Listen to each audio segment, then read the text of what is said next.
Grown-ups never understand anything on their own, and it's tiring for children to be forever and ever explaining.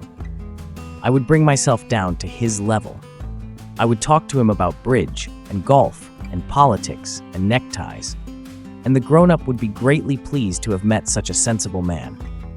The grown-ups discouraged me in my painter's career when I was 6 years old, and I never learned to draw anything except boas from the outside and boas from the inside. To forget a friend is sad. Not everyone has had a friend, and if I forget him, I may become like the grown-ups who are no longer interested in anything but figures. When you tell them that you have made a new friend, they never ask you any questions about essential matters. They never say to you, "What does his voice sound like? What games does he love best? Does he collect butterflies?" Instead, they demand, "How old is he? How many brothers has he? How much does he weigh? How much money does his father make?" Only from these figures do they think they have learned anything about him. The proof that the little prince existed is that he was charming, that he laughed, and that he was looking for a sheep. If anybody wants a sheep, that is a proof that he exists. You know, one loves the sunset when one is so sad. Flowers are so inconsistent, but I was too young to know how to love her. The fact is that I did not know how to understand anything. I ought to have judged by deeds and not by words. Well, I must endure the presence of 2 or 3 caterpillars if I wish to become acquainted with the butterflies. It is much more difficult to judge oneself than to judge others. If you succeed in judging yourself rightly, then you are indeed a man of true wisdom. But the conceited man did not hear him. Conceited people never hear anything but praise. That is a beautiful occupation, and since it is beautiful, it is truly useful. It is only with the heart that one can see rightly. What is essential is invisible to the eye. It is the time you have wasted for your rose that makes your rose so important. You are beautiful, but you are empty, he went on. One could not die for you. But if you tame me, then we shall need each other.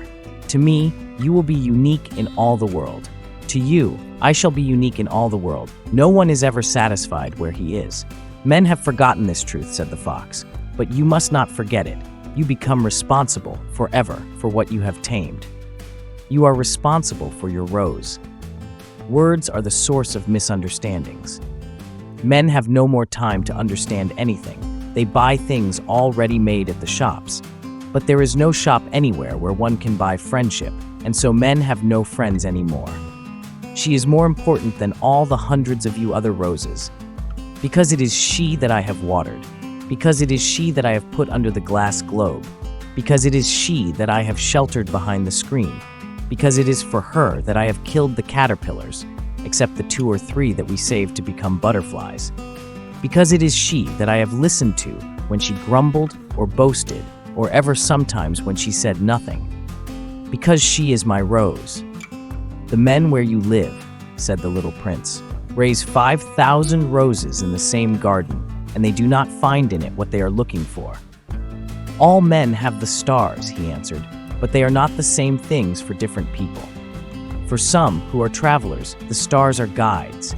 For others, they are no more than little lights in the sky. For others who are scholars, they are problems. For my businessman, they were wealth. But all these stars are silent. You alone, will have the stars as no one else has them. And when your sorrow is comforted, time soothes all sorrows, you will be content that you have known me. You will always be my friend. That's all from us today. Thank you for watching. Don't forget to like this video and subscribe to our channel for more lessons and ideas. See you next time.